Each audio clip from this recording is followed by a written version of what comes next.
So here we go. Okay, great. Hi, everybody. Welcome to the GoldFish Report. I'm your host and researcher, Louisa. This is Saturday, March 28th, 2020. We are simulcasting on Ascension Radio tonight because this is our normal time to have a broadcast on Ascension Radio. We were supposed to do our POTUS report Friday night yesterday, but of course we had a very, very wonderful live stream interview with Austin Steinbart and a great panel of people that we had join us yesterday. And I want to thank Austin again for his time. And again, this is about the message and not about dividing people. We have enough division. Hi, everyone. How are you doing? I'm just going to say hi real quick to everyone in chat. Okay, so hi, everybody. How you doing? So there's a lot the president's been doing. This is, I did up to the midweek on Tuesday, and believe it or not, it's a good thing because the president's been very, very busy, and there's an awful lot to report on. So hello from Sweden. Hi from Joshua Tree, California. You guys are all over there. From Australia too, Janice Stardust. Thank you for joining me. We're going to get right to it, folks, because there's really big news. Aside from there's a reason why Q is posting what he's posting right now, but I'm going to wait for that in a little while because we're going to talk about what the president's doing right now. Let's start on Wednesday before we get into the National Guard. Let's start on Wednesday. I'm going to screen share. Let's see, where are we? No, that's not what I'm going to do. So we're live right now, Audrey, just so you know. We are simulcasting on Ascension Radio tonight, which is our normal Ascension Radio spot. So we are live, and I've started the report. So I'm going to screen share the blog right now. And here it is. So this was on Tuesday evening. So this was after I had already done the midweek report. What this is about, this is a POTUS report. So this is about what the president has done all week. And usually in POTUS reports, I also tie in any Q posts that may be related to it. And so this was something a lot of people had concerns about. And of course, we also asked Austin about what he knew about this yesterday as well. But he signed into law Secure 5G and Beyond Act of 2020. Is there a secure way to use 5G? I think the jury's still out on that, quite honestly, and I'm not going to get into that debate right now. But this is what the president did. So that was actually on the 23rd. Here we have also, he was standing up for working families during the crisis. At that time, they were still working on the deal with the Democrats to pass the bill. And as you know, the bill was passed, and I'll be reporting that. So here the president also signed an executive order preventing hoarding and price gouging of crucial supplies. He approved multiple disaster declarations for impacted areas, partnered with America's top tech companies to unleash supercomputing resources to fight the virus, paved the way for low internet disaster loans to help small businesses. I'm sorry, low interest, not internet. Sorry. I guess I have that on my mind, don't I? Moved tax day for all Americans from April 15th to July 15th. So everybody should be really happy to know about that. And all of these actions, of course, are aimed at squarely at responding to this global pandemic and protecting American families. So I'm going to, I don't know if we should really, hold on a second. I will play this video, even though most people might have seen it already, but I'll play it anyway, just to make sure that we have, of course, that's going to open in another window. There we go. Generation X that are out, millennials, Generation C, Generation X that are out and about. These are the individuals that we know have the least symptoms. In fact, we even think there are individuals that are asymptomatic, that are actually infected with the virus, COVID-19, and passing it on to others unknowingly. We know that every millennial is an extraordinary, responsible human being, really wanting to help others. So the way the millennials can help us is help your parents and grandparents understand each of these issues. Help them get connected by media or phones or video conferencing so they don't have to leave their houses. And please, do not gather in large groups, even if it's in someone's house, because again, you're the group that's most likely to be shedding virus without knowing it. And we need you to take responsibility to ensure that your parents and your grandparents and your loved ones don't get this virus. Okay, so that's a good point, because I think what happened was there was a lot of people going on spring break. There was a lot of millennials, younger folks who really weren't taking this very seriously. And uh, we really have to stress, and of course, in our interview with Austin Steinbart yesterday, he also stressed the same thing.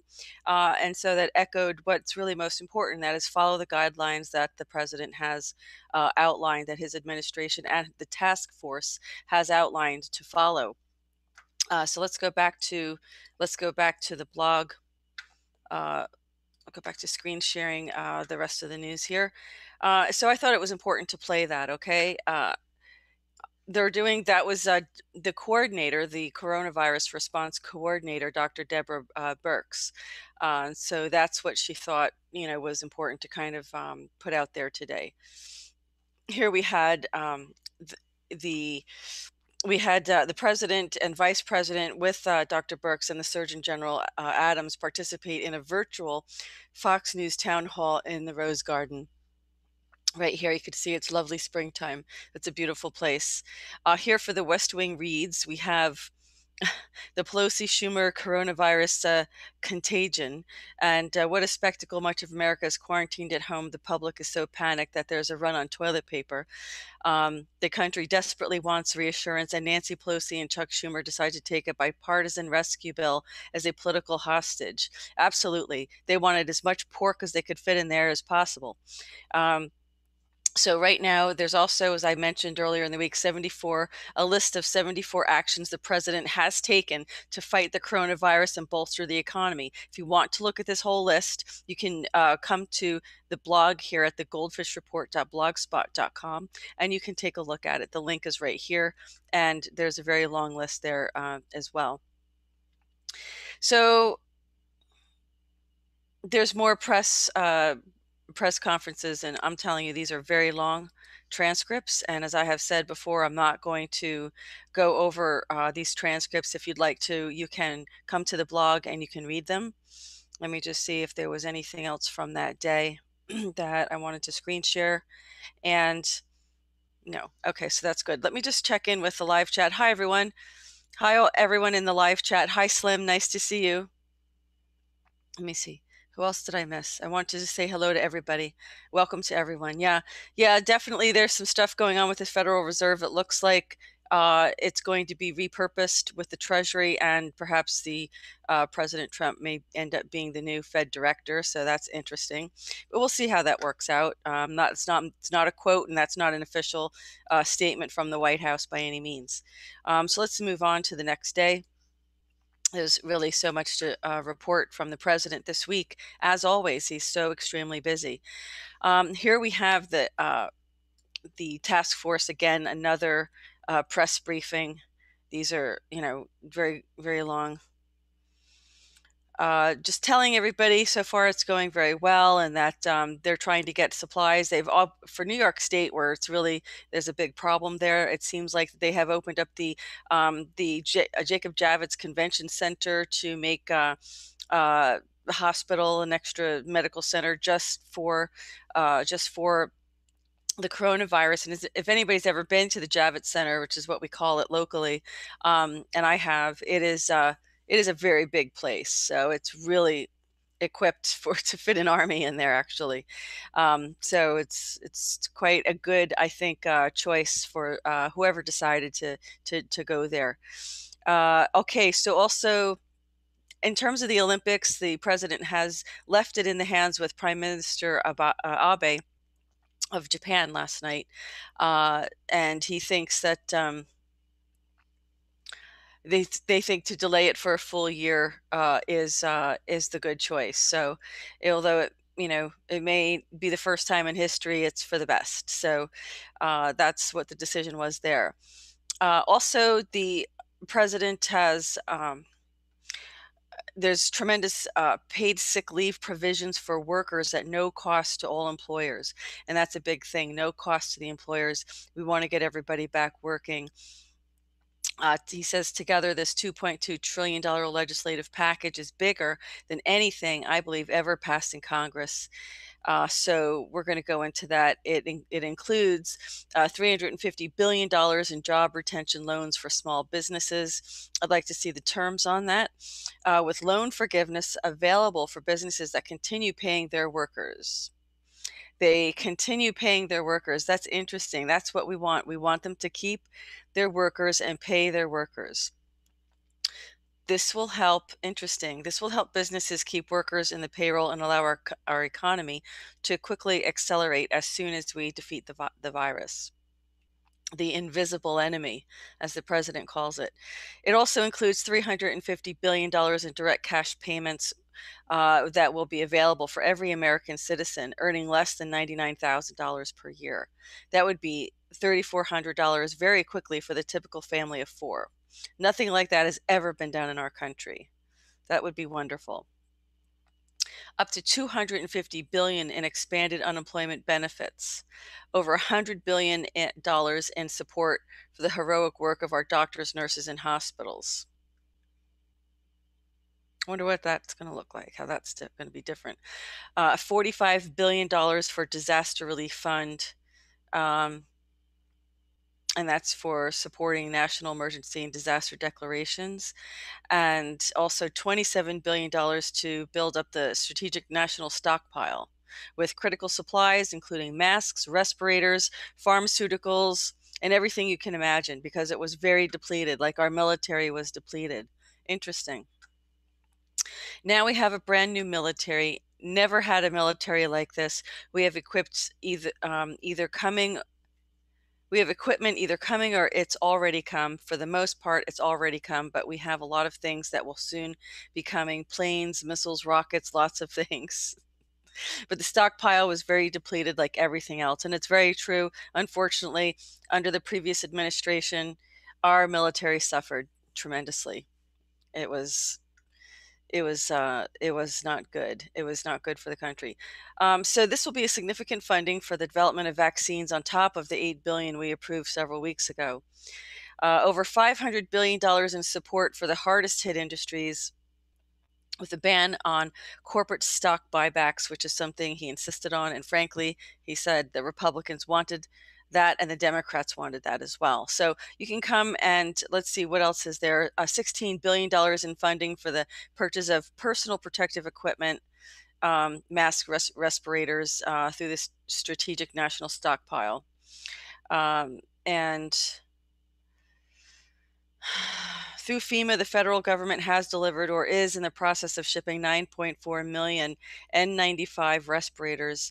Think of that, 9.4 million, 20 million surgical masks, and we have others that we think are going to be delivered pretty quickly. So we have 150 countries, over 150 countries where you have this virus now, and nobody would ever believe a thing like that's possible. Nobody could ever have seen something like this coming, except Project Looking Glass. Well, that's another story. But now we know, and we can, and now we know it can happen again. So being prepared now is passing this funding would be very important. Okay, so I'm going to just move along here because this is quite long, and I just wanted to, sorry about the scrolling. I could take it off screen share while I'm doing that because this is a comments from a press conference. Okay, so I just want to get past the press conference. Here we go. Okay. I don't like to scroll on the screen if I can help it. So here we have the president approving North Carolina disaster declaration. As we said earlier, there are many of these disaster declarations that the president is approving as a result of the COVID-19. So this was a bill that on Wednesday the president signed into law, HR 4334, the Supporting Older Americans Act of 2020, which reauthorizes and modifies the programs established by the Older Americans Act and to authorize new programs. So it's very important that we help support our elderly population. They are they're members of our family, and they came before us and made their sacrifices. And I really, really, really appreciate the president including, the elderly, uh, with regard to keeping them in mind, not throwing them to the curb or to the wayside. He thinks of everybody. This is a statement by him about this. So he says, today I've signed into law the Supporting Older Americans Act of 2020. The act requires the Assistant Secretary for Aging of the Department of Health and Human Services to appoint a person to a position that may qualify as an inferior office under the Appointments Clause. My administration will interpret Section 127 in a manner that ensures that this appointment is made consistent with the Constitution. Okay, another disaster declaration for the state of Texas for the same reason for COVID-19. Here's one for Florida. President approved that one as well. Okay, so let me just check in before I move to the next state here with my hi, Shari. How are you, dear? Oh no. Um, it would be nice to have. I should make Shari a moderator, but I don't know. I wouldn't do it unless she wants to. Remove people like this. I'm just going to remove this guy. All right, I removed him. Yeah, guys, don't waste your time fighting with trolls, honestly. Everybody has the right to have their opinion, and what this is exactly what Q posted about today. These Q Pharisees, okay, they want to you know refer to Q posts like they're biblical passages. You know what I'm saying? But we're going to take a good look at the Q post from today and see what they think about that. So let me just continue with what else we have going on here. Okay, here we go. Now, what we have here is yesterday the president published this letter. He had recently a meeting with the governors, and where he published the coronavirus guidelines for America. This is from the White House. It's a letter from the president to America's governors, talking about there's still a long battle ahead, and we're enhancing protections against the virus. He's sharing all of this, all of his guidelines with the state and local policymakers in order to maintain and increase relaxing social distancing and other mitigation measures they've put in place. This is what they envision. Expanded testing capabilities will quickly enable us to publish criteria developed in close coordination with the national public, with the nation's public health officials and scientists to help classify counties with respect to continued risk posed by the virus. Data-driven criteria they're talking about. So they're definitely keeping demographics and statistics on by county on who's obviously and how many people are contracting the virus. So that's good to know. The virus has inflicted a heavy toll on our country. A number of our fellow citizens have tragically succumbed to its ravages, while many more are fighting for their lives.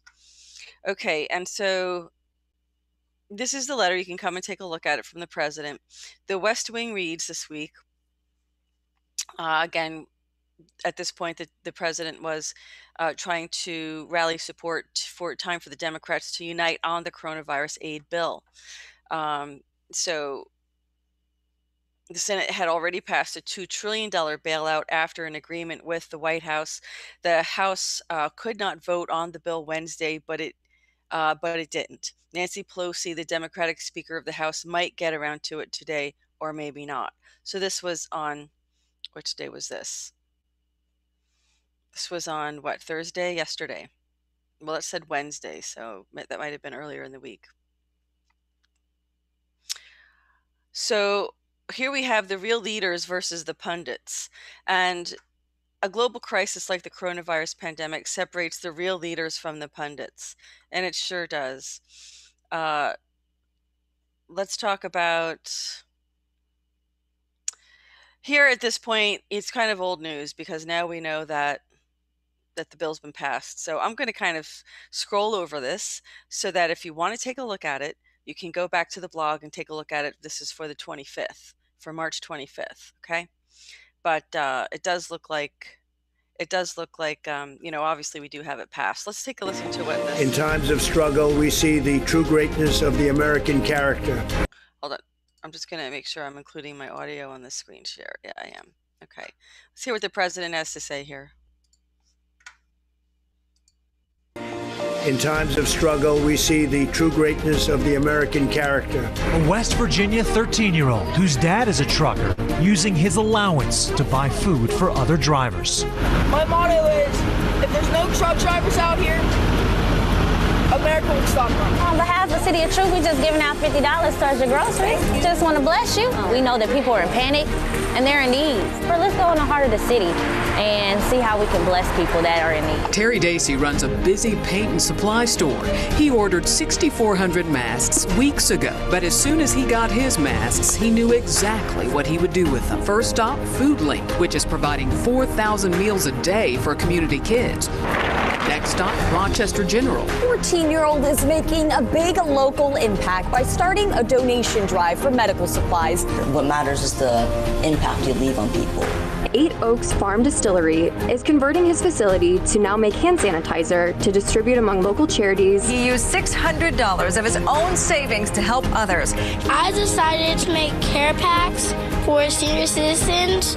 Michael Arundel, he started a nonprofit. It is a no-fee shopping service for older people in his neighborhood. The pre-med student at UNR is launching a program called Shopping Angels. Powell just wants to help those who can't leave their home. Powell already has more than 36 college students ready to help. We are all joined together as one people, eternally linked by our shared national spirit, the spirit of courage and love and patriotism. No American is alone as long as we are united. And the president knows that quite well, as long as we're united. And doesn't he say that? Doesn't Q talk about that all the time? Absolutely. So that's really, really great to hear what all the people are doing. All the people are doing around the country to help one another. And I said this, a couple, I don't know how long ago it was. I don't think it was that long ago. Maybe it was a week or two ago, that this is going to test us. This is going to be a test, that we're going to have to learn how to come together. We're going to have to learn how to help each other.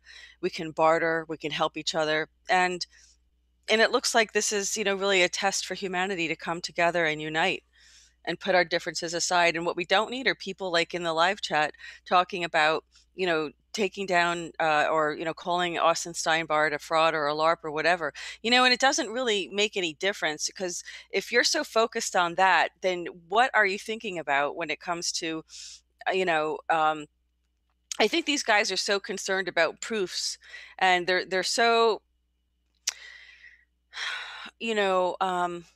should I say, let me just take this off for a minute, because I do want to make a comment about this.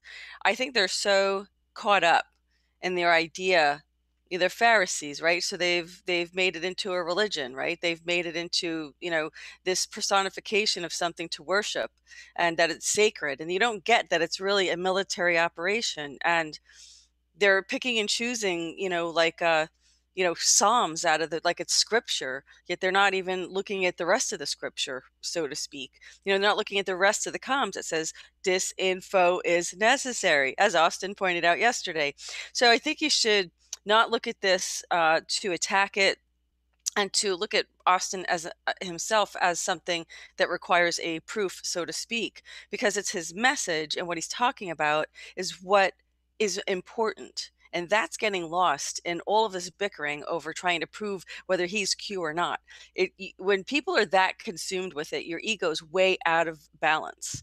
And you really need to focus on the message and not the messenger, because this isn't about Austin. This is about our great awakening. It's about the message that he's delivering. So I think people need to kind of just chill out about this and, be responsible. do some due diligence and some critical thinking, but don't take yourself too seriously either. These people take themselves so seriously that they're willing to fight. And the whole point is, don't forget the message. What's more important is the message. Is there a message here that is not consistent with what Q's talking about? And the answer is no. It's completely consistent. So these guys are really, it's just unfortunate. It's unfortunate to see that they're so programmed, they're dividing themselves. Like they don't even need the mind control anymore because it's so successful. It has succeeded so tremendously, probably wildly beyond the dreams of the people who created the mind control programming. That everybody's on autopilot. We're dividing ourselves, and we don't even see that we're doing it. Some of us do, and some of us are going to try to say, "Hey, wake up, and let's not be divided." So let me finish this. We're going to go over to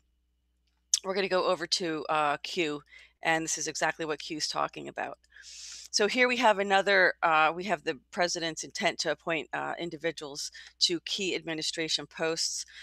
We have a couple of people here. Michael Stoker of California to be the federal representative on the Western Interstate Nuclear Board.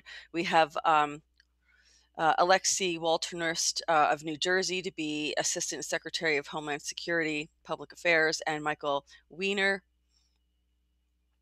of California to be a member of the Board of Directors of Presidio Trust for the term, whatever the term is there. Okay. And here we have New Jersey disaster declaration as well. Not surprising, New Jersey is going to be hard hit because New Jersey is the most densely populated state in the nation. And so we're right across the river from New York, and we're in the tri-state area. This is the New York, New Jersey, Connecticut. It's very, very densely populated, and we're all kind of very, very interconnected and intertwined here. So we are seeing the spread of this. So we do want to make sure we're protected. Everybody's protected. The president today was in Norfolk, Virginia, sending off for the U.S. and the USNS Comfort Naval Station, Norfolk, Virginia. And so I believe it's already arrived in the Hudson Bay. I'm not 100% sure, but or it may be arriving tomorrow or something like that. So this is a transcript, and I'm not going to go through the transcript of this. So you can come. There's some small comments that the president made before departing, so we'll take a look at it. People were asking him for clarification on the total quarantine he's talking about for New York City, since New York is very hard hit right now. He says we're looking at it and maybe making a decision. A lot of the states aren't infected that don't have a big problem. They've asked me if I'd look at it, so we're going to look at it, and it might be for a short period of time. So they asked if he would call up the National Guard, and he said, he says it'll be New York, parts of Connecticut, and parts of New Jersey. That's what he said. Yay! Then they asked if he would close down the subways and the bridges and tunnels, and he says, no, we won't do that. We're talking about leaving New York. They go to Florida, and a lot of people don't want that. So we'll see what happens, because they're bringing it down to Florida. And of course, that's the way to quickly spread everything. But it's, these are snowbirds, people who go down to Florida on the East Coast. On the West Coast, you have people in California who often go to Hawaii as their, getaway. And on the East Coast, you mostly have people going down to Florida and coming back for the spring, summer. So they should be making their way actually back up this way, but I'm not sure they really want to do that. So they said, well, would you use the military for that, sir? And would you call up the Guard? And he says, we're not going to need much. The people of New York, they understand it better than anybody, and they'll be great. And so he said, I'll speak to the governor about it later. Let's see, what else are they talking about here? It's not much more. This is just about the vote. This is about, we got one unanimous vote. How could they possibly criticize me? Whatever. Let's keep moving. let's see what else he has. Talking about the ship, stockpiled to the gills. It's right up to the top. I guess some of you are coming with me, but we're going to send that up to New York 4 weeks ahead of schedule, and it's loaded up with everything. So that's great. So there's a quote here with all the details of what supplies the ship has, which I'll talk about in a minute. So let's see. I think this is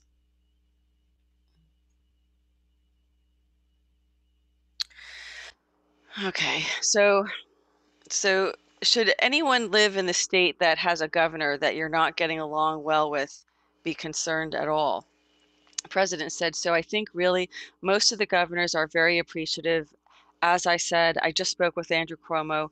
I just spoke with Ron DeSantis. We're thinking about certain things. Some people would like to see New York quarantined because it's a hot spot. New York, New Jersey. Yay. Maybe one or two other places, certain parts of Connecticut quarantined. I'm thinking about that right now. We might not have to do it, but there's a possibility that sometime today we'll do a quarantine, short term, 2 weeks on New York, probably New Jersey, parts of Connecticut. If you want to come to New Jersey or New York or Connecticut, you better go now, folks. Better go now, or you want to leave. It's probably not what they want, though. I don't think they really want anyone leaving and spreading it. But he says the question was restricting travel from those places. And he said restrict travel because they're having problems down in Florida. A lot of New Yorkers are going down. We don't want that. Heavily infected. We're having a really good dialogue with Governor Cuomo. We've supplied him with a lot of things. We're giving him extra 4 medical centers, tents. That's beyond what we've already given. As you know, we're giving them to New Jersey. We're doing a great job with the governor of New Jersey. He's been very good. The next question was, will that be more enforceable kind of quarantine, sir? And the president said, well, this would be an enforceable quarantine. And you know, I'd rather not do it, but we may need it. So I will see you over at the ship. Lovely. Okay, so yeah, here's another disaster declaration for Kentucky. And what we have here, now we have some executive orders that the president has issued. And this is required that the president send a letter to the Senate, the Speaker of the Senate, I'm sorry, the President, the Speaker of the House of Representatives, and the President of the Senate regarding executive orders. This is also published in the Federal Register, as you know. So this has to do, I'm reporting that in my memorandum of February 27th, the effect of titanium sponge imports on the national security. I concurred with the Secretary's findings that the titanium sponge is being imported into the United States in such quantities and under such circumstances as to threaten to impair the national security of the United States. So this is about trade expansion, the act. You can come and take a look at this in more detail if you'd like. Okay, so Trump signs the $2 trillion coronavirus stimulus bill. President Donald Trump on Friday signed the $2 trillion coronavirus economic stimulus bill, putting in motion desperately needed financial relief for millions of Americans set back by the pandemic. Trump signed the bill just hours after the House passed it with a bipartisan vote. So here we have it. This was the big news today. Apple works with the White House to release COVID-19 app website.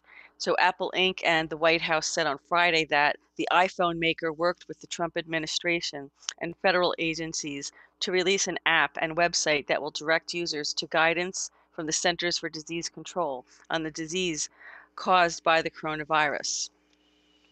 Okay. We already showed that video about, selfless acts, how Americans are helping each other through the coronavirus, even though maybe they're not supposed to be within, distance of each other. I don't know. So we'll see. We'll see what happens with that. I don't know. It's kind of hard to help somebody if you're not, coordinating help with other people. So you kind of have to be together. So if everybody wears masks and, I don't know, protective gear, maybe that'll be okay. U.S. was more prepared for a pandemic than any other country, Johns Hopkins study found. Fox News reported that the United States was ranked the best prepared country in the world to handle a pandemic in the late 2019 by the Nuclear Threat Initiative and the Johns Hopkins Center for health security, an assessment seemingly at odds with claims by Democrats that the Trump administration left the country vulnerable. Well, we actually happen to know that Johns Hopkins did a, what was it called, a mock coronavirus or a mock pandemic study, just not that long ago with Bill Gates, of course. So of course they would know that. Of course they'd say we were prepared because they tested it. The WHO chief praises Trump's coronavirus leadership, and of course, the Gallup poll says the majority of Americans disapprove of news media handling of Wuhan coronavirus.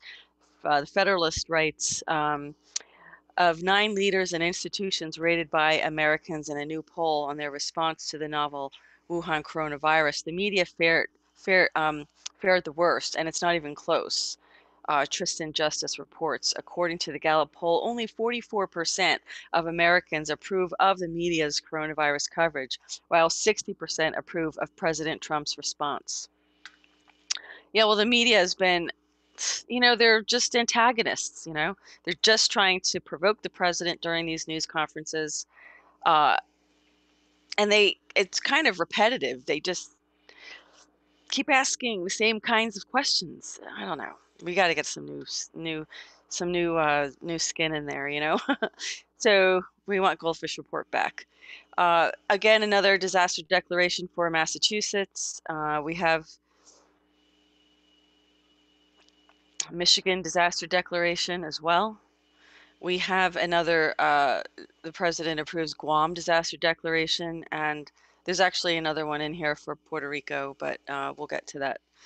This is the press briefing from, let's see, I guess this was from yesterday then. Yeah, it was published today, of the press briefing and how that's going. You can go here and take a look. It's again, I don't want to scroll on these transcripts, but it's a long transcript. These are long press conferences, folks, and these transcripts, honestly, they're not even finished. It's left, I don't know who's doing it, if it's the poolers, the press poolers, or who, or, someone who's compiling this for the press secretary's office don't even finish them at the end. Like I mentioned this to Dan Scavino. So look, we have one word in the sentence here, and I don't know, maybe they didn't mean to put it in, but I'm not quite sure. I wouldn't have published something like this. So let me go back to the beginning, because what we have that's very interesting to talk about is the where'd it go? I think I lost a whole page. I did.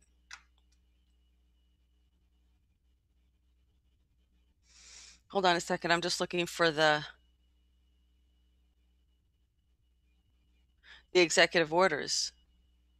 Yeah. All right, here it is. I'm not sure why I missed that. Okay, hold on a second.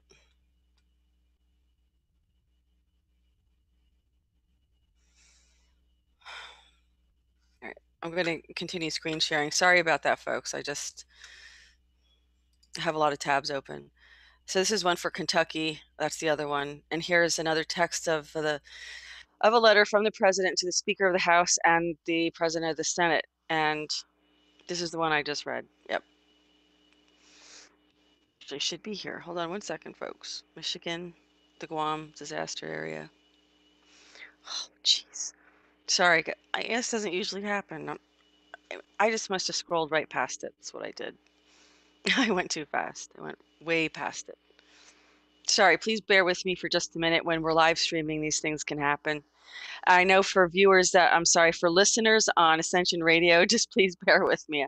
I apologize that, but when we're live doing these reports, sometimes this happens. Not often. But these are very, very long transcripts for those who can't see what I'm doing on the radio. I'm going through the transcripts from the press secretary's office, and they're very, very long. So yeah, I'm not quite sure why it ended there. So I've got to go back to the top. Sorry about that. This is very frustrating. Not sure why that happened. Whoa. Okay. Weird stuff going on. All right, here we go. I'm going to show photos of the week for this week. Then I'm going to go into some other topics from this week as well. I know that the listeners on Ascension Radio can't see these images, but you can go to the goldfishreport.blogspot.com and you can come here and take a look at them if you'd like. So this was last Saturday. This was at the press conference again. You can also see that there's spacing in the press briefing room that's new as a result of this.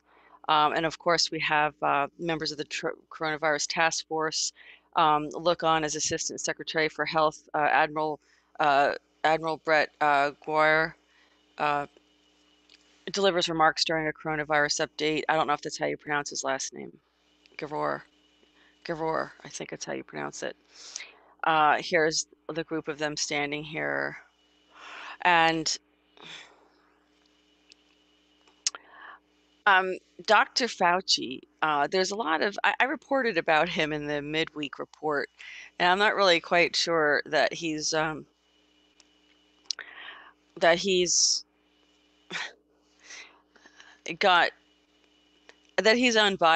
I would say that's how I would say it. I'm not quite sure he's unbiased, I think, in terms of his agenda. And that's all I can say about that. So here's members of the coronavirus task force. It's interesting. This is from the window. This is a reflection of the window there from the press briefing room.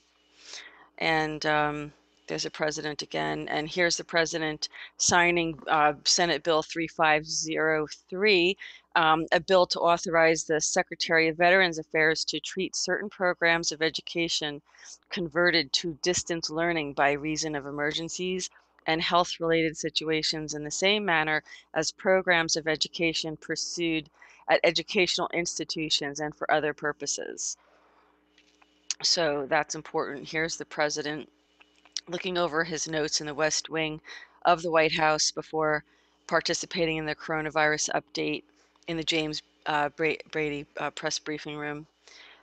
Here again, you have United States Surgeon General Dr. Jerome Adams has his temperature taken as he enters the West Wing of the White House. Interesting, yeah? It's interesting. Here they are again. I'm not going to go through all of them. You can come take a look. The president here is signing the, let's see, this is the executive order on preventing hoarding of health and medical resources to respond to the spread of COVID-19. This is him and the president with Attorney General Barr and Alex Azar in the Oval Office for that signing. And here's the vice president. These are very busy people these days. He arrives at the FEMA headquarters in DC to participate in a video teleconference with the governors. And here's more photos of the press briefing. You have Attorney General Barr talking there as well. And here's more photos of the press conference. And of course, here we have a photo of Bill Hemmer doing this virtual town hall with the president in the Rose Garden. So that's interesting. Here's more pictures of that. Here you have the vice president sitting in his motorcade right out of the West Wing of the White House there. There's the vice president too. Very busy man these days. Very, very busy. Here's the president. Nice, very unique, unique position. I used to sit right back here in the back when I was reporting there, and I sure do hope to come back soon. Remember, the president did put out their guidelines, 15 days to slow the spread. We did post that and did a report on it, so it is on our blog as well. Interesting. So I have a video that I wanted to share about Dr. Anthony Fauci, and as he looks on to the vice president's remarks that he's delivering.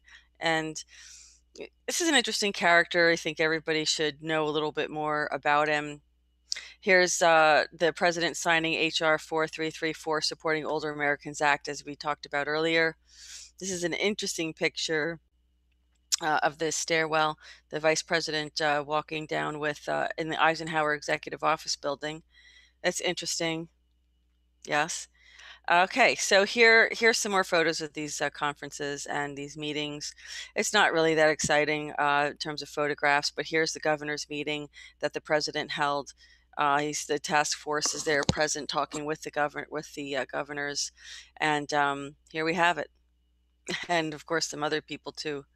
This is when he had his teleconference with the G20 leaders. Yeah, so regarding the coordinated global response to the coronavirus outbreak. So here we have it.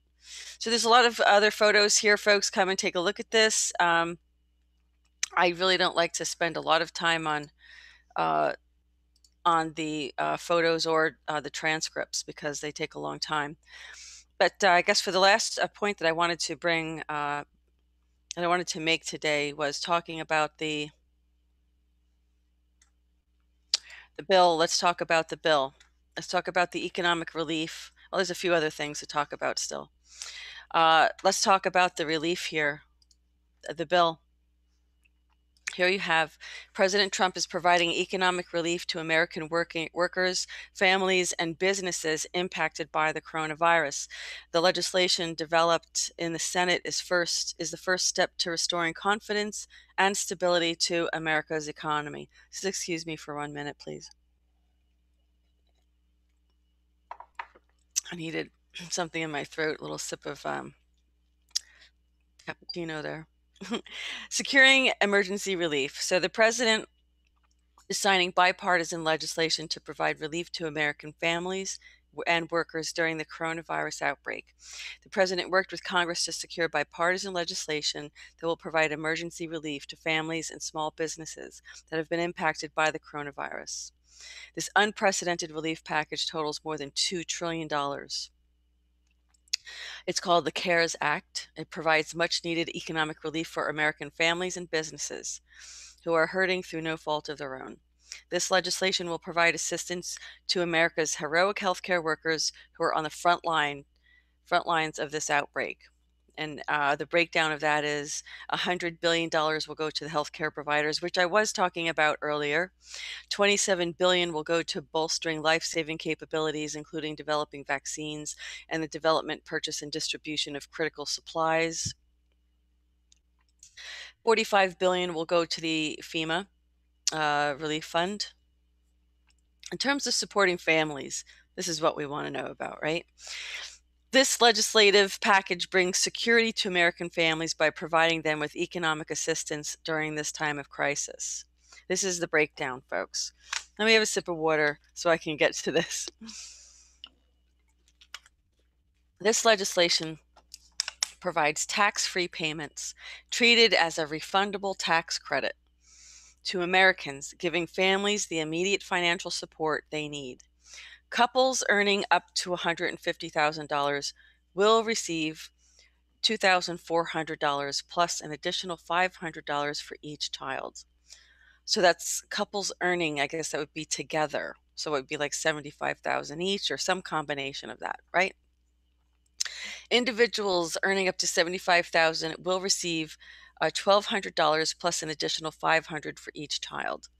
These payments will phase out for those earning over $75,000, $112,500 for head of household filers, and $150,000 for married couples filing joint tax returns.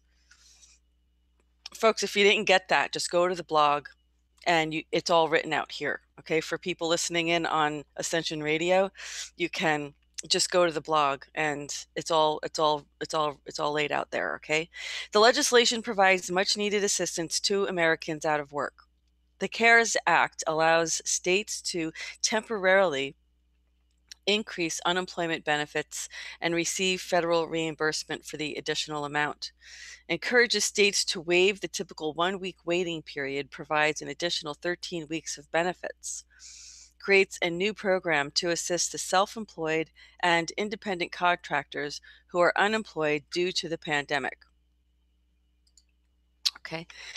The legislation provides relief for homeowners and renters, ensuring that Americans' homes are not threatened by the coronavirus. enables payment forbearance for federally backed mortgages, requires a foreclosure and eviction moratorium for homeowners with such mortgages, and imposes an eviction moratorium for renters in federally supported housing. Suspends penalties for withdrawing up to $100,000 from retirement accounts. Wow. Allows a health-deductible health plan with a health savings account to cover telehealth services prior to a patient reaching the deductible. The legislation provides $3.5 billion in emergency funding to our child care providers to stay open, keep payroll, and prioritize the healthcare needs of healthcare emergency the child care needs of healthcare emergency and sanitation workers across America. Bolstering the economy. This legislation will strengthen our economy by providing needed financial assistance to America's small businesses and workers. Now, we did talk about this before. Businesses adversely affected by the coronavirus are eligible for a tax credit of $5,000 for wages paid to each employee. That's pretty good. That's really good for businesses. And if you want to get all the details of this, just come to the blog here and take a look at it. It's all itemized here. It's all laid out. Okay. Here we have a moratorium on the on order under the Defense Production Act regarding General Motors Company. So what the president did today, under the Defense Production Act, he ordered, because of the national emergency and the public health risk, let's see.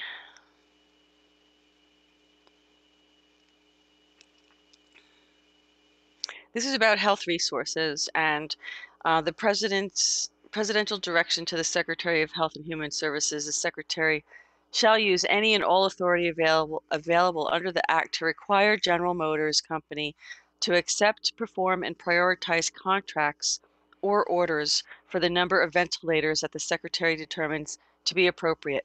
Now, this is allowed. This is under the defense authorization. This is under emergency services, emergency order, executive order, executive orders. I'm sorry, I've just gone blank at the exact wording. I did a bullet points report on executive powers. That's the word I was looking for. And under national emergency, what the president has the ability to do and not do. And this is one of them. And it is under the Defense Production Act. So the provisions are here if you want to read the details of them. But just so you know, this is, only under these kinds of conditions can the president do this, which means he's asking certain companies that have the ability to make certain kinds of equipment, for those who aren't familiar with this, to make certain kinds of equipment that is necessary. It could be health safety equipment, could be gear, could be protective gear, whatever it is, to prioritize the need of the government ahead of whatever customers, because we're talking about the private sector. So this is a case where under a national emergency, the president can really basically direct a private sector company who has, who does make and manufacture products that are essential in these emergencies, to prioritize the government's orders above all others. And that's what this is about right here. Here he says, the president, today I signed the presidential memorandum directing the Secretary of Health and Human Services to use any and all authority available under the Defense Production Act to require General Motors to accept, perform, and prioritize federal contracts for ventilators. Our negotiations with GM regarding its ability to supply ventilators have been productive, but our fight against the virus is too urgent to allow the give and take of the contracting process to continue to run its normal course. GM was wasting time. Today's action will help ensure the quick production of ventilators that will save American lives. And that's really very important because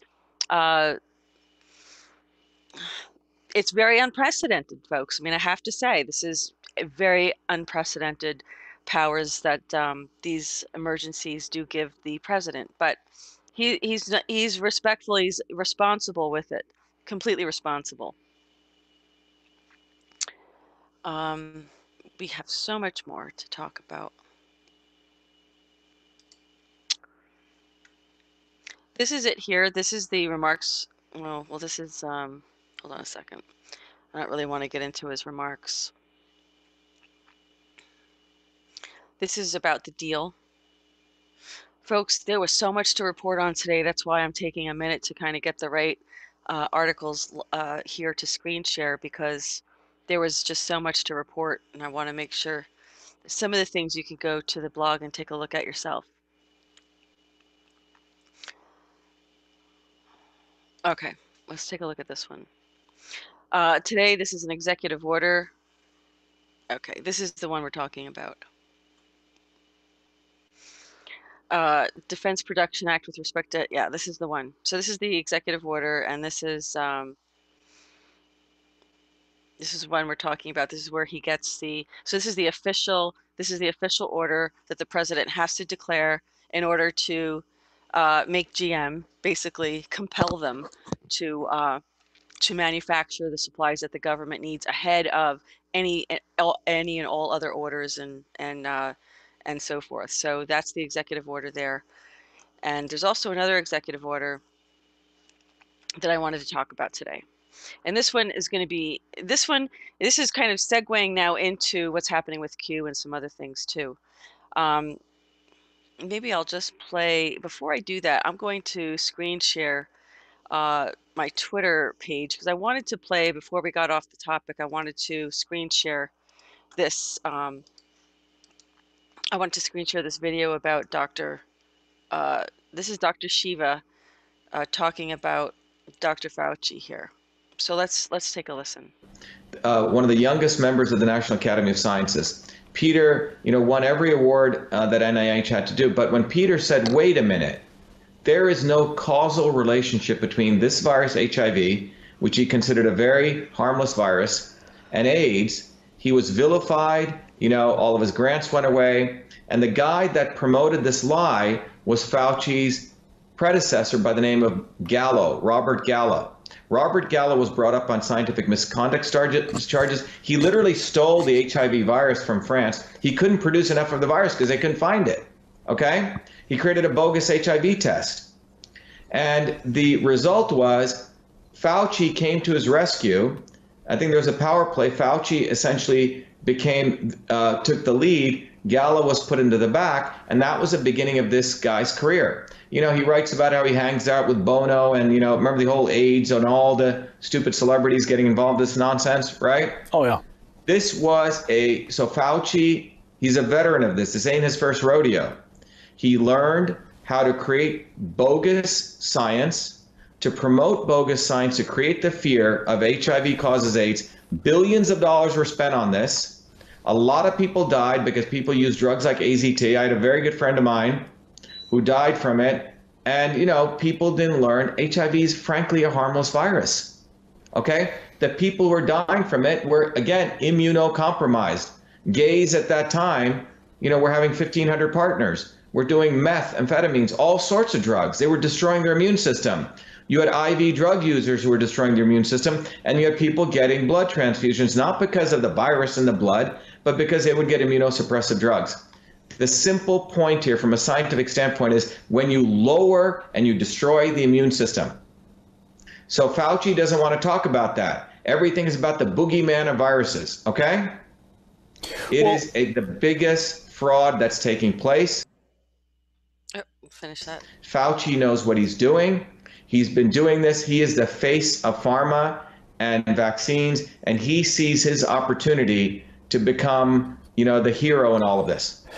Yeah, so I wanted to play that because I thought it was interesting, because we need to know who it is that we're really dealing with here. And I thought that was very compelling to watch that when I came across that. I retweeted it because we do need to know who we're dealing with. We also have news about the Space Force sifting through 700 crowdsourced name suggestions for its troops. So anybody interested in joining the Space Force, you need to go to military.com and I guess fill out an application or get your name in there somehow. Now, what we're talking about is a national emergency authority to order the selective reserve and certain members of individual ready reserve of the armed forces to active duty. Okay, so I'm going to screen share this executive order that we're talking about right now. Sorry, I'm not in the live chat right now, so when I screen share, it completely covers my screen and I can't see what's going on in the live chat. I hope everybody's behaving. I know Shari's going to set him straight. So here we have this executive order, National Emergency Authority, to order the selective reserve and certain members of the individual ready reserve of the armed forces to active duty. Hello, this is big. So this basically calls for under the National Emergencies Act. This is, of course, regarding the virus. Provide additional authority to the Secretaries of Defense and of Homeland Security to respond to the national emergency declared by proclamation number 9994 and such. The Secretaries of the Army, Navy, Air Force, and the direction of the Secretary of Defense and the Secretary of Homeland Security with respect to the Coast Guard when it is not operating as a service in the Navy are authorized to order to active duty not to exceed 24 consecutive months such units and individual members of the Ready Reserve under the jurisdiction of the Secretary concerned not to exceed 1 million members on active duty at any one time as the Secretary of Defense, and with respect to the Coast Guard when it is not operating as a service in the Navy, the Secretary of Homeland Security considered necessary. You know, isn't that interesting? No one really thinks of the Coast Guard. They're a service of the Navy, so they're part of the Navy. Of course, you would think so, right? But I think sadly, the Coast Guard does get forgotten about a little bit, and they don't realize, like, I think a lot of people don't realize that they are under the Navy. I certainly didn't at one point either, and not that long ago. So here we have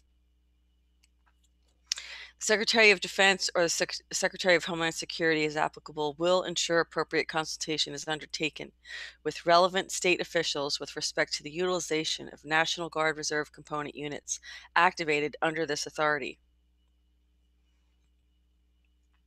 Therefore, this allows the functions of the Director of Office of Management and Budget relating to budgetary, administrative, and legislative proposals. This is kind of staple for this kind of executive order, but that office has to be included in this because obviously they have to make expenditures for it. This order, let's see, this order is not intended to and does not create any right or benefit substantive or procedural, enforceable at law or in equity by any party against the United States, its departments, agencies, or entities, its officers, employees, or agents, or any other person. That's signed, that executive order is signed there. Yeah, Space Force Angels. So this is a big deal. The president calling up this many reservists at this time, it's a very big deal. I just see if I have another one that I wanted to screen share here. Hold on. No. So this is a big deal. And what a lot of people are talking about is, well, we have this big Navy ship. We have one on the West Coast, one on the East Coast being deployed to large metropolitan cities, one in the Los Angeles, one in the New York area, right? And I'm going to go to the Q board now because I want to show what Q's been posting. For people who think that this is anyway outing Austin, first of all, these titles are created by the people who put this together. So whoever puts together qmap.pub, these titles are not Q's titles, it's their titles. And when you search for a term, unfortunately, you get their titles in your searches. So although I do appreciate that they've compiled this, I tremendously appreciate it. they also seem to have invested so much into this that they tend to think, again, it's kind of like you can't pick and choose what calms you like and which ones you don't. I mean, everybody has their favorite Psalms in the Bible, but there's a lot of them there, but these aren't Psalms. You can't pick and choose your favorite calm, your favorite. There's 43 connections, as our Q proofer we interviewed on GoldFish Report, Greg Hamilton, pointed out when he explained his timestamp gap codes.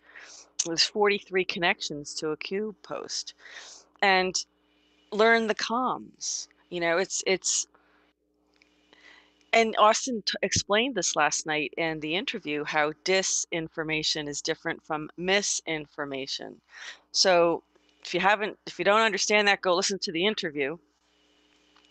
A lot of people thought that this drop here, okay, this isn't a Q title. This is the title that QMap.pub gave them.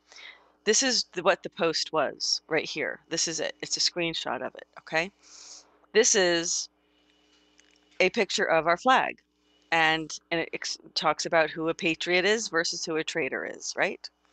I think that's clear. Right before that, there's a post, Chapter 115, Treason, Sedition, and Subversive Activities. Here, Q is talking about suspending habeas corpus. That's huge, folks, because habeas corpus is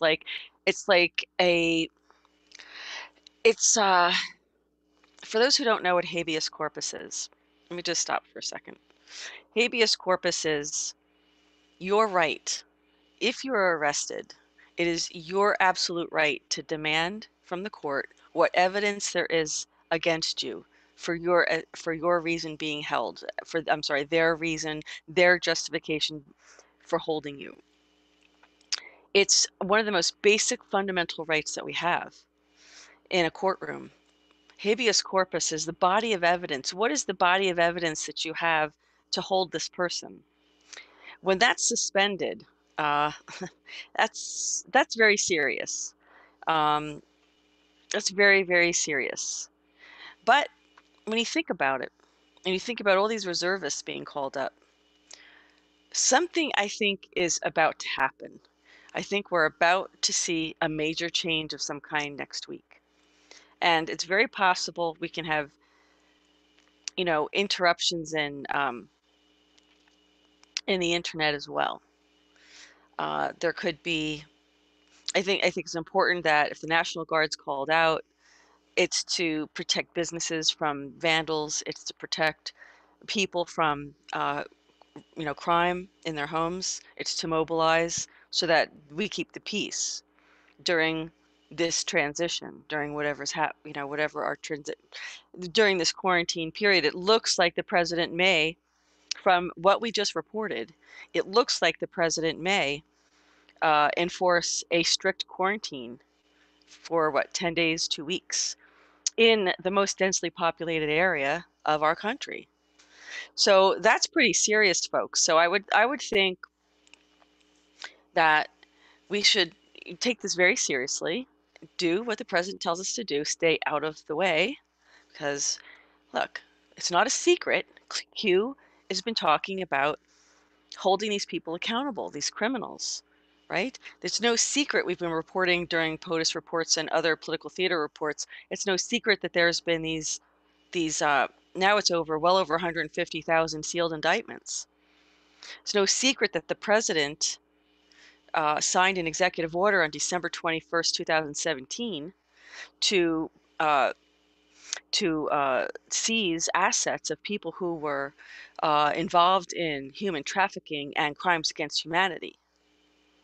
It's no secret, and I reported in detail, of thousands of resignations of top, we're talking from CEOs of corporations, we're talking presidents of universities, we're talking chiefs of police, we're talking mayors, we're talking religious leaders, we're talking attorneys, we're talking judges, we're talking about a lot of different kinds of people across all walks of life of our society who have been resigning.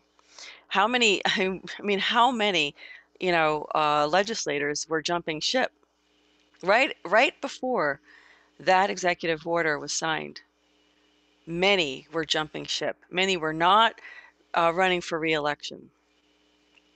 So, folks, there's a plan in place. Q says trust the plan, and so we need to do that because we really don't have any other choice, quite honestly. So I think that there's an awful lot of work that has gone into this whole Q movement. I hate to call it a movement, but it's the easiest thing to do, so that's what I'm going to do. I'm going to call it a movement because it's easy to describe it that way. Although I'm not quite sure that there's not another appropriate term to use, but for the time being, let's just use that one. Here they're saying Spygate could make Watergate look like a third-rate burglary. And this is true. What's happened and what's about to come to fruition is I think finally coming to fruition. What's going to happen? Look at this: treason, misprision of treason, rebellion or insurrection, seditious conspiracy, advocating overthrow of government. This is what the Democrats have been doing, by the way. Now, look, there's Democrats, and what I really liked about what Austin said yesterday was that they want the liberals to come on their, they want to recruit them over. They want to embrace them and bring them into this because it's about all of us. It really isn't about left and right, folks. It is about right and wrong. So we just have been influenced by certain labels and certain ideologies. And we have to start to see that some of these leaders have led a lot of people astray to push an agenda that is not for their best and highest good. I'm not saying that Republicans haven't been involved in it because they have. However, we've got a new sheriff in town. President Trump's not Democrat or Republican, although he's under the Republican ticket. But quite honestly, at this point, the Democrats are the ones that are they're the holdout. And as far as I can see, their agenda is not good for America. We don't want socialism. That's not what America and our founding fathers worked and sacrificed for, was to create another socialist country. No, if you don't like it, you can leave, right? So after this post about treason and sedition, we're talking about a patriot versus a traitor, right? Now, I believe that this post here is related to the previous one, talking about treason, right? We're talking about traitors and we're talking about treason, right? The next post is talking about, now again, this is a title that the people from the QMAP.pub page created, because this here, just the white part, is the only part of the post that Q posted. It says, no private comms, past, present, future. No comms. I don't know if he was doing this just to trigger people or what, after, Austin comes out and starts making all these interviews. I mean, starts making all these videos and then does interviews. But again, in a military operation, some of these comms are for military people. They're not all for us. Austin said that. Some of these comms are for us. Some of these comms are for people who are working in the field. And some of this is disinfo. We don't know which is which. Okay? Because some of it isn't for us. All right? And even if it is for us, the enemy's watching, because we have an enemy within. And that's what we're fighting. So why would they,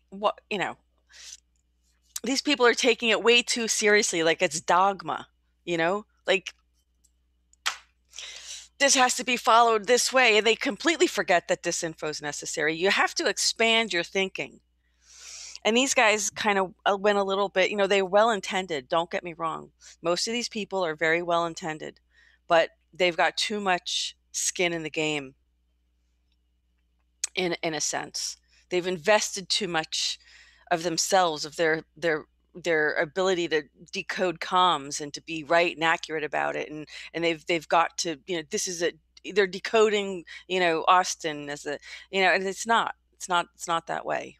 It doesn't even matter if Austin is Q or not. It really doesn't matter. What matters is the message. And these guys completely overlook what he's talking about and the message itself. And then they ridicule other people. They drop them as followers, in fact. It's almost kind of cult-like. And I hate to say that, honestly, and I'm not saying that that's what this is, because it isn't.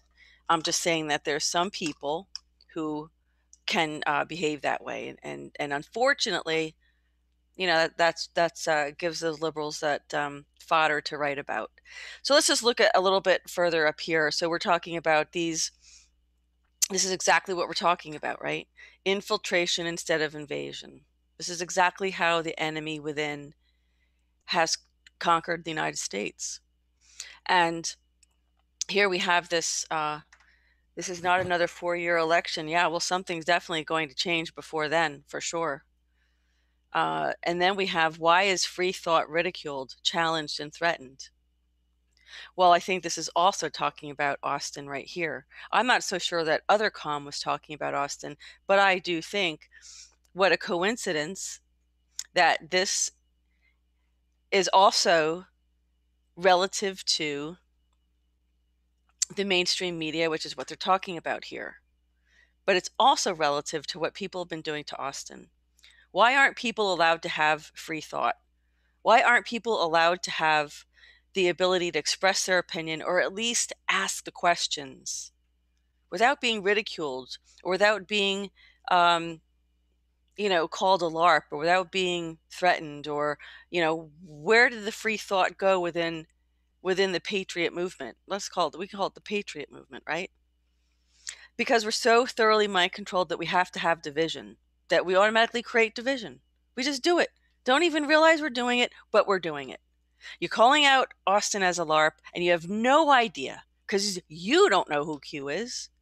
Nobody knows. To call him out, and you haven't done your own due diligence on it, other than, oh, well, the board said this. Well, the board said a lot of things. And again, they pick and choose and cherry pick. So what's happening here is that, Austin is actually poking at the paradigm, which is what the president does. And I had a conversation with Kuilapele, who KP, I call him, who was on our program last night. And he's the one who came up with that. He said that's what he's doing. That's what Austin's doing, and that's what the president's doing. Poking at the paradigm, because the paradigm is what everybody buys into. Right?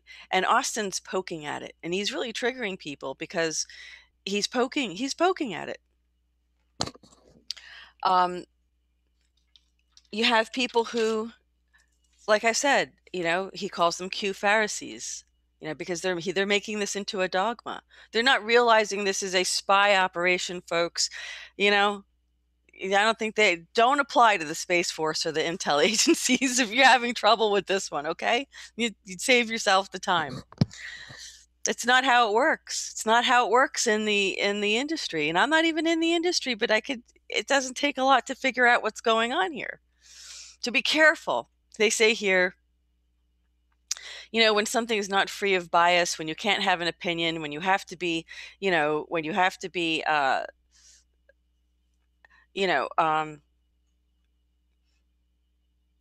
ostracized, or you're not allowed to have your own opinion. That's a problem, right? Isn't that the same complaint? Aren't they behaving the same way that the mainstream media is behaving? Right? You're not allowed to have a dissenting opinion or a different opinion from the mainstream narrative. And then they start to censor all the internet. They start censoring Twitter, and these people will complain about it. Yet they're the ones doing this very same thing. They're not allowing free speech. You don't have to listen. Did you ever think of that? You don't have to listen. That's your right and your choice to do that. But it is about free speech, people. Okay? And unless you have proof that he's not who he says he is, then you don't have a leg to stand on. You really don't. You don't know what's going on. This is a military operation. 6,000 years of a satanic death cult running the planet. You think it's going to be that easy to take them down with a few posts and, oh, everything on there is going to be exactly the way it's read. Well, no, it isn't. I have news for you. It's not. Disinfo is necessary because the enemy's watching, folks. Come on. I don't know. It's like belaboring this point, but it has to be because people don't get it. They're still attacking Austin, and they're still attacking any channel that's talking about Austin, like GoldFish Report, like KDG on Citizens Investigative Report, and anybody else that talks about him. And it's not even about Austin. It's about the message. It's about the operation that's going on. So how does this tie in? Well, let's take another look. These are today's posts, right? When you are awake, you are able to see clearly, right? This is about saving America, folks. This is not about Austin Steinbart. And he'll be the first one to tell you that. This is about saving America. This is about deciding for yourself, be free from outside opinion. Decide for yourself, be objective in your conclusions. Decide for yourself, be true in your own beliefs. Decide for yourself, be open to following the facts. Decide for yourself, be strong in defending your beliefs. Decide for yourself, be resistant to blindly accepting factless statements. Those who attack you, those who mock you, those who call you, those who control you, those who label you, do they represent you? Or do they represent themselves in some form? Mental enslavement. The Great Awakening is freedom of thought. And these are the very patriots who are in this movement who are attacking other people for their freedom of thought. It's not their thought. You're not allowed to have it. So it can't be true. It's not their thought. They won't allow other people to have thoughts and say, okay, you're allowed to have that opinion and you're allowed to have that thought. Freedom of thought. So the Great Awakening was designed and created not only as a back channel to the public, away from the long-standing mind control of the corrupt and heavily biased media, to ensure future events through transparency and regeneration of individual thought, breaking the chains of groupthink, which is exactly what we talked about yesterday in our POTUS reports, right? I know this is going to be a long POTUS report. Sorry, folks. But more importantly, aid in the construction of a vehicle, a ship that provides the scattered free thinkers with a starter, new social networking platform, which allows for freedom of thought, expression, and patriotism, or national pride, the feeling of love, devotion, and sense of attachment to a homeland and alliance with other citizens who share the same sentiment. When non-dogmatic information becomes free and transparent, it becomes a threat to those who attempt to control the narrative and/or the stable. When you are awake, you stand on the outside of the stable, groupthink collective, and have free thought. Free thought is a philosophical viewpoint which holds that positions regarding truth should be formed on the basis of logic, reason, and empiricism, rather than authority, tradition, revelation, or dogma. When you are awake, you are able to see clearly, or clearly see. The choice is yours and yours alone. Trust and put faith in yourself. You are not alone and you are not in the minority. Difficult truths will soon see the light of day. Where we go one, we go all. Q. So listen to the last sentence there. Difficult truths will soon see the light of day. What did the president do? Signed an executive order to call up reservists. So I think that day is upon us, folks. That day is upon us, right? So Q goes on to talk about this is about saving America. The entire world is watching. Patriots from around the world are praying for America. We are all bound by a deep feeling inside, a feeling that cannot be publicly expressed for fear of ridicule, a feeling that challenges the mainstream narrative against that which we are told to accept and dare not question. Put simply, that people are being abused by those in power, and time is running out. Remember the battles of Lexington and Concord. Give me liberty, or give me death. For far too long, we have been silent and allowed our bands of strength that we once formed to defend freedom and liberty to deteriorate. We became divided. We became weak. We elected traitors to govern us. We allowed evil to prey upon us. Those who claimed to represent us gave us false hope, made false promises. The evil and corruption only grew. This is more than party politics. This is about restoring old glory. This is about saving our land and our people from those who wish us harm. This is about preserving our republic. This is about preserving our safety. This is about restoring our strength. This is about life, liberty, and the pursuit of happiness. This is about protecting our children. This is about saving America. We are all God's children. We are fathers, mothers, daughters, sons, brothers, sisters. We do not look at race. We do not look at skin color. We are united in these states of America. We are and will always be patriots. We must rise again. We must unite again. We must fight again. For God and country, God bless America. Where we go one, we go all. Q. So this was today's post, and of course, it was accompanied by our flag. So I'm going to just check in with live stream. How's everybody doing? Thanks, Audrey, for checking in live stream, because this is a little bit longer POTUS report, because I wanted to relate it to Q, which is what the POTUS reports have always done since Q came out, right? Was put it in the context of Q and what's going on. So Q gave us a little crumb there, right? Soon, this will all come to the light of day.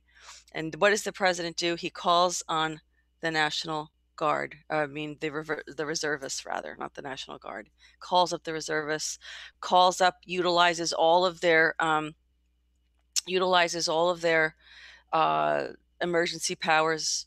The president's emergency, not all of them, but I mean the major emergency powers. Suspending habeas corpus is very serious, folks, and I really hope this doesn't last very long. I really hope it doesn't. But if you're going to go around arresting people, who are major criminals, you're going to need to, under emergency circumstances, you're going to need to keep them from fleeing, right? So have some faith. This is all I have to report on today. I think I reported everything for this week. Please go look at that interview that we did yesterday with Austin Steinbart on the GoldFish Report YouTube channel. It's also on the GoldFish Report BitChute channel. So we also thank Audrey from Ascension Radio for simulcasting that, and for also simulcasting tonight's report, because this was our regular spot that we usually use for our Saturday night recordings. And since we did that report last night, we didn't get to finishing the POTUS report. And one of the things that I want to do is I'm probably going to end this the recording that I'm going to upload. Yeah, I don't think that's gonna work, but this is what I'm gonna do. I want to just kind of spend some time with people in the chat to see if they've, what they think about this executive order, what they think about what's going on, and what they think about Q, the posts that I just read. Those were today's Q posts. And we can never forget this is about saving America. And when you save America, then the rest of the world can benefit from that. But America has to come first. We were supposed to be the light of the world. We were supposed to be the light of the world. And we failed. We elected traitors. It's we the people, right? We're supposed to be the checks and balances, but we were engineered like sheep. We were socially engineered to be so busy that we don't have time to pay attention in our daily lives of what the politicians are doing. Why do we have the Trilateral Commission and the Council on Foreign Relations giving policy advice to the committees that create and draft the bills, the laws that get passed by the legislators? That's how public policy flows. That's the flow of how policy is created, how laws are created in the United States. So why are we sleeping at the wheel? And it's all deliberate to keep us from paying attention to what is going on. And it's sad to think that these people exploited us and took advantage of us in such heinous ways that we're all going to come to learn about very soon, I think. I'm not blaming us, but we can't ever let this happen again. And that's why it is all going to come out, because we all have to face what happened. We have to realize we slept at the wheel. We withdrew from politics because we knew that there was corruption, but we didn't really know how corrupt it really was. And I don't think anybody wanted to really know and believe that it could be this corrupt. And it's all going to come to light, and the world's going to be shocked. And that's how it has to happen. It has to happen this way because people have to know what happened so that we can never allow it to happen again. And only when the truth, the horrific truth of everything comes out, only when that happens can we realize how vulnerable we were and how we have to, whether we like it or not, we have to step up to the plate. Whether we have to hold them accountable. We're the checks and the balances. Right, careful carpenter. We ignore the truth. We turned our cheek and looked the other way when CPS came and took people's children out of their homes. We just assumed that they were doing something wrong to hurt their children. And I'm sure there's probably some people who have. But this was their mechanism, their plausible deniability. I can tell you I went to get copies of my birth certificates. And as I was standing in the Office of Vital Statistics, someone in front of me was from CPS. She announced it. There was nobody else in there. I could hear every word she said. She was standing in front of me looking to get birth certificates for copies of her kids that she's working with so she could get passports. Well, what is CPS doing getting passports for children who are supposed to be reintegrated with their families in the state that they live in, or at least give those families an opportunity to rehabilitate themselves so that they can reintegrate as a family? So folks, let me tell you, when this comes out, everybody's going to be shocked, so shocked and stunned. But it has to come out because we can never let it happen again, ever. We have to realize that we allowed ourselves to be completely railroaded. I'm not saying that it's our fault, but I'm saying that our fault entirely. But we kind of disconnected, and it wasn't until you fall into that rabbit hole that you realize there's a whole other world that exists, a strange world that looks nothing like the world you think you're living in. And when you fall into that rabbit hole, then you start, in a very traumatized way, you find out how the world really operates. And you wonder how on earth it could have happened right underneath your nose without you knowing about it. But it has been. So this is what's about to happen, I think. It's my opinion. But I think that this is about to spill. So get phone numbers for people who you want to keep in contact with, just in case. We have some outages of the internet here and there in different places. Prepare, get some food, get your supplies. You know, folks, an alternative to toilet paper, by the way, is what people used in the old days. Cloth. Babies had cloth diapers and you washed them. They're washable. Cloth is washable, folks. Washcloths. Come on. There's a lot of things you can do if you run out of toilet paper. Just don't use poison ivy. Don't use leaves if you don't know. Remember, leaves of 3 flee. God help us, right? We'll get through this. We'll all get through this. We'll be reporting as long as the internet is up. And if it does go down for any period of time, then we will be back. We will be back whenever we can. Okay, so that's all I've got to say. This has been a long report tonight, folks. Sorry about that, but you have to understand that you have to put this in the context of Q's perspective. You have to look through the eyes of Q and see that there's a relationship between what the president's doing and what Q's talking about. And this is the moment in time, I think, that we're here. We've arrived. I think we've arrived. Yes, Slim Frank. Birth certificate is registered vessel in commerce. Yep. And even, who was it? Yeah. William Mount talked about that in his video today, too.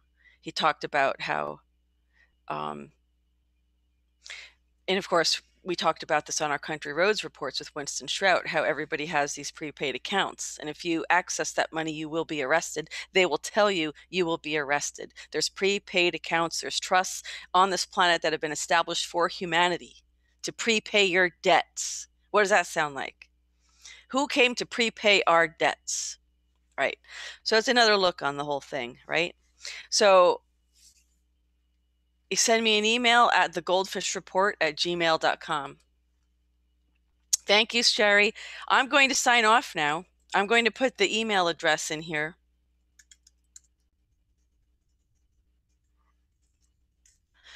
Let's see if I got that right. The Goldfishies. Okay, there we go. That's our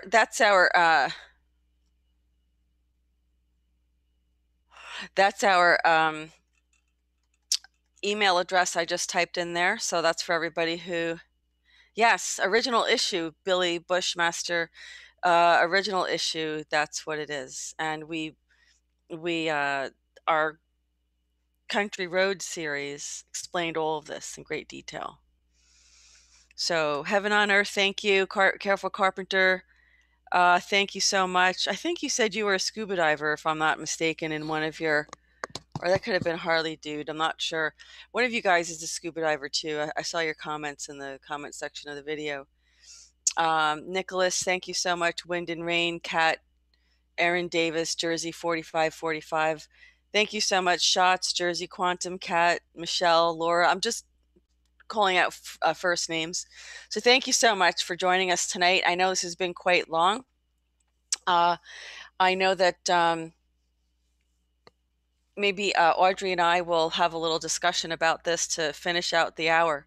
So I'm going to end the live stream, and if Audrey wants to give me a number to call in on or something, just so we can finish the hour having a discussion about what we're talking about and about the interview last night and the kinds of things we were talking about, I'd be happy to do that. I don't know where Audrey is at the moment.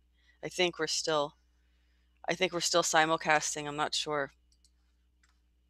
Let me take a look. Yeah, we are. So Audrey, are you there, my friend? Audrey US, our engineer for our simulcast tonight. I wanted to ask you if there was a way I can end this recording here, but I'm still here. Yeah, could you send me a number I can call in on so we can finish the conversation? Because I need to end the recording because it's quite long now. If not, then I'll just open up another window and you can jump in there, okay? Yeah, sorry about that. I had a background conversation going. Why don't I just open another window? And so if you want to just, I know there'll just be a break on the radio station. So sorry about this, folks. It is live, and so you know, sometimes these things happen. So I will send you another link real quick, actually. Yeah. Is that okay? And then you can Yep, jump sounds in good. there and we'll Absolutely. finish. Okay. So I'm going to end this recording, everybody. Thank you so much for joining me. I've really enjoyed being with you tonight. And I know this is a little bit longer than usual, but I appreciate everybody who joined us tonight. Thank you so much for viewing. We will be back on Monday, hopefully, with our political theater report. And we are looking forward to having Austin back again as well and have an open mind, folks. And I do appreciate that. So everybody, you have a great weekend. And thank you so much for viewing. And this concludes this edition of the GoldFish Report. Thank you for joining us and thanks for viewing.